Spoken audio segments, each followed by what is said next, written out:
Bobby Torres of Frightbox Recording here with some tips on EQing toms. Natural toms, meaning not sample replaced toms, but actually mic'd toms that have cymbal bleed and stuff.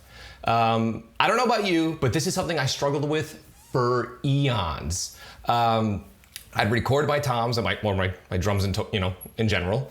And when it came time to EQing my toms, the raw sounds always sounded like cardboard boxes. So what I would do was boost top end, right? Because if you have a dull sound, you boost the living crap at a top end and that makes it sound bright. Then I'd run into the problem where my toms, the cymbal bleed would be too uncontrollable. I mean, you'd hear more cymbal bleed than actual tom resonance in the tom mics, which would drive me crazy. So then I went down the rabbit hole of always sample replacing all my toms, and it always ended up sounding like crap. Now, for certain genres, it does work, gent, crazy extreme technical metal where it's supposed to sound processed, but I don't know, I prefer a more warm, natural drum tone, even within metal, something that actually sounds like a human being playing. So it's really challenging because, I would want to have a natural drum sound with natural sounding toms, natural toms, but I couldn't get them to cut through. And every single EQ technique I tried parallel processing, crazy, like over the top, parallel EQ on just the toms, parallel compression on just the toms, all kinds of stuff, and nothing ever worked right. So until I started working with guys that were a little further along down their careers than I was, started realizing they're barely doing anything. I mean, it's funny, like they'll just do a touch of EQ and the toms would sound great. And kind of a light bulb went off in my mind. Now, I'm going to be completely transparent here. The other thing I learned is it helps to record good drummers. Not amazing, they don't have to be amazing, but they can't hit like a bitch. They have to play hard and with feel. And also, you need to use one of these. Gonna focus? I don't know if you can see that. It's a drum key. Camera won't focus, but anyway, there we go. Okay, yes, you need to tune your drums, okay, when you're recording. Now, eventually I'm gonna do a video series on how to actually tune your drums for recording, but you do not have to be an expert. You just have to practice some common sense.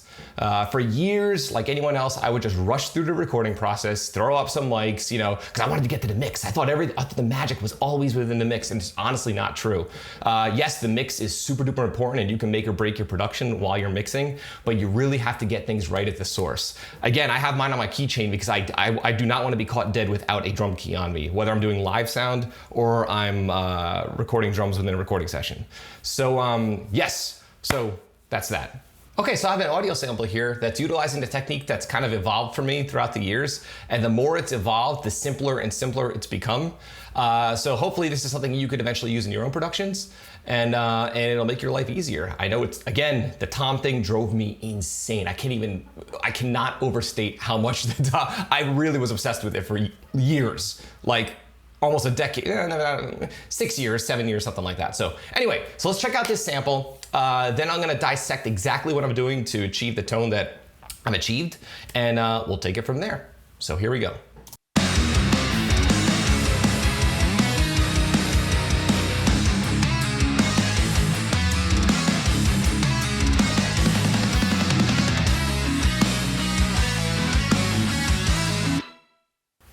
Okay, so not a bad little tom sound. It's generally the tone that I'm going for. Maybe you're going for something similar where you could hear the hits nice and clear. They're warm. They do not sound like a bunch of plastic crap. But again, they cut through the wall of guitars and bass and whatever else. So, okay, so let's look at the processing that's happening on here.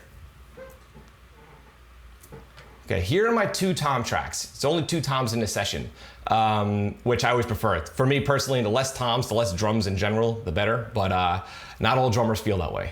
But anyway, so I have 2 EQs, 1 EQ per track. These toms are being routed to a submix group, which also has an EQ on it, and a compressor. That is it. So I'm gonna bypass all of this processing, and let's take a listen to what these toms sound like without the processing on them. So here we go, I'm gonna solo the tracks, let's check it out.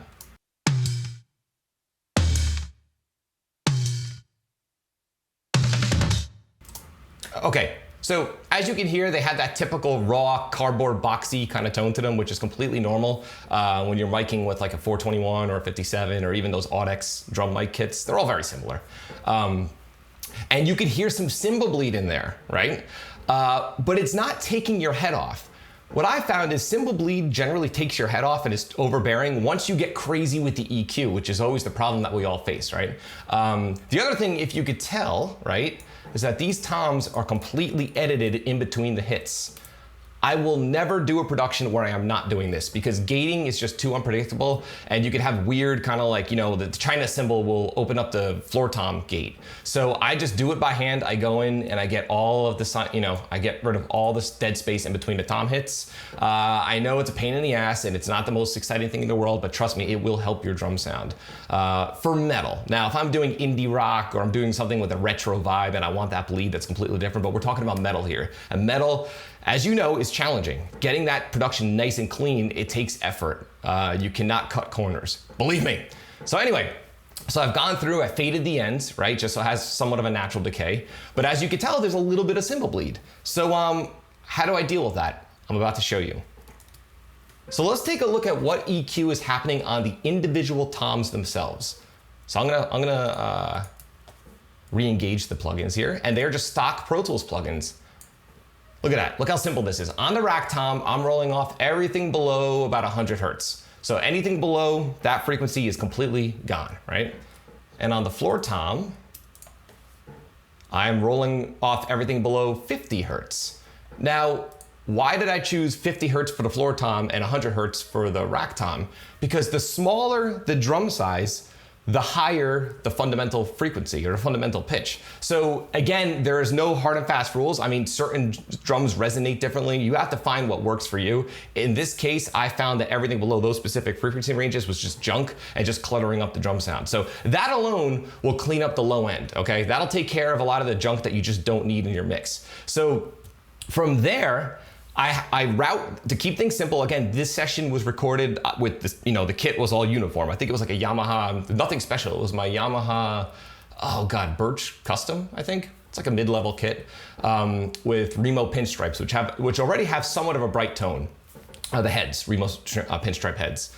So both of those toms are being routed to a tom submix. On the submix, I have an EQ. Very basic, Renaissance EQ. I could have used a stock EQ, but honestly, this is probably a preset that has been kicking around for like 6 years for me. So what I did was, to get rid of a little bit of that boxiness, was I pulled out a little bit of the lower mids, and I decided I wanted a little more low end, but the good kind of low end, not the low end that's rumbling and not adding any musicality to your drum sound, but the kind of low end that adds some warmth and some punch. So I just boosted a little bit. It looks like 100-ish hertz here. And the toms needed a little bit of attack after that. So I just boosted a little bit of like the upper mid-range, around 5K.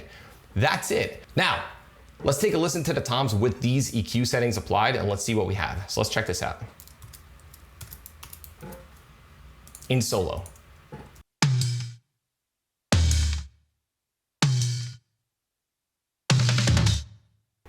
Not bad. It's not knocking your socks off. But that's okay, because it's all about how they sound in conjunction with the rest of the mix and the rest of the kit.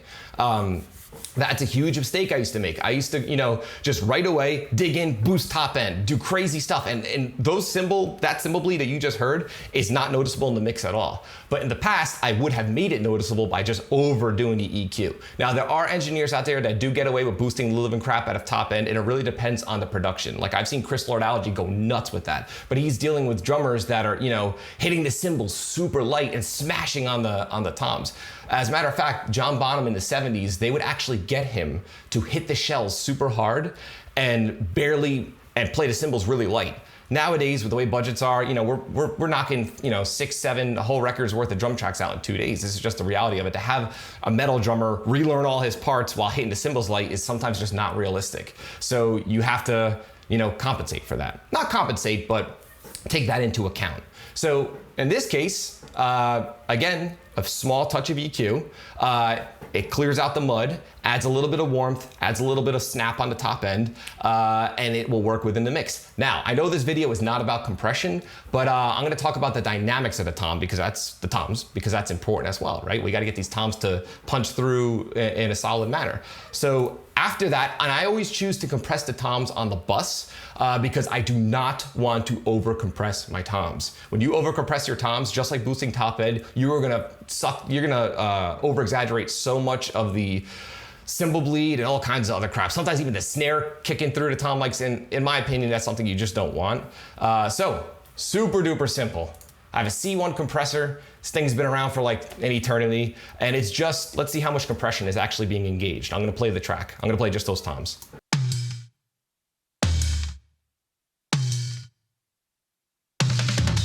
Yeah, barely any compression. It's like maybe knocking off 3 dB of compression, which seems very modest, but it gets the job done in this situation. Again, this drummer's a very consistent hitter. That really helps. If you're working with a drummer that's, you know, hitting hard, then hit really light, you might have to rely on samples in that case. That's just the reality of it. But in this case, this guy is solid. So, but with that being said, I take it a step further. So that's what I did in terms of compression, but some of those later hits are naturally just a little lighter. I mean, every human being, the faster they play, the lighter they're gonna hit their drums.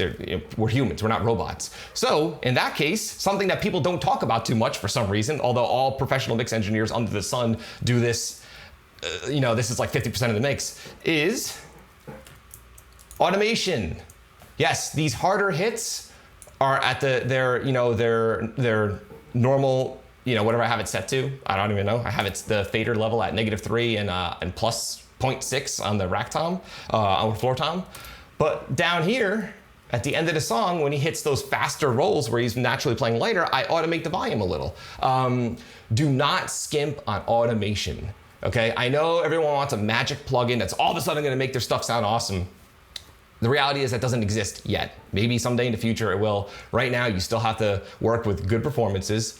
You have to edit stuff, and you have to work with automation. I mean, I would rather take the time to automate to achieve a nice drum sound that's very natural than go crazy over compressing, dealing with cymbal bleed, and it'll just end up sounding strange in the end, unless I'm working on an EDM track, which I don't do at this point anymore, but I'm working with metal, and I prefer, again, a modern, but a more organic, warm kind of sound, which I know a lot of people kind of go after as well. So with that being said, let's again listen to the audio sample.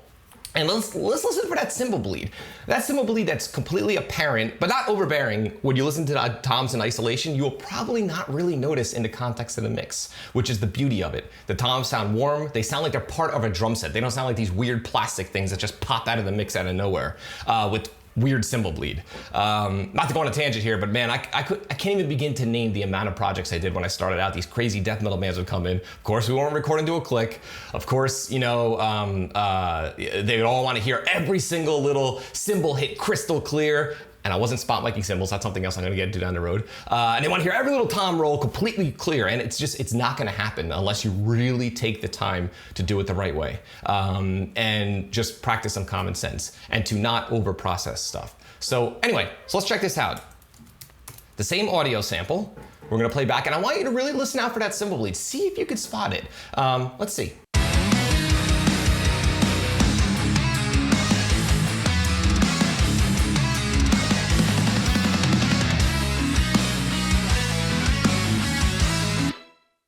So there you go. I mean, if I was really listening for it, maybe you could hear it a little. I don't know. To me, it still sounds musical. And you can hear every tom hit crystal clear, which is what I want to go for. But the toms sound warm. They don't sound like a bunch of plastic crap, like I've mentioned earlier. So give this a shot in your productions and let me know how it goes. Also, just out of curiosity, how do you deal with toms? What's your EQ tricks and tips, if any? I'm curious to know. If you would like to download my free impulse response that you can load into any of your guitar simulator plugins, the link is in the description. Just download the WAV file, load it into your plugin, and it should make achieving a heavy guitar tone way easier because it was with a properly mic'd Mesa Boogie cab that works in pretty much any metal production, in my opinion. And let me know how that goes for you as well. So yes, until next time, happy mixing.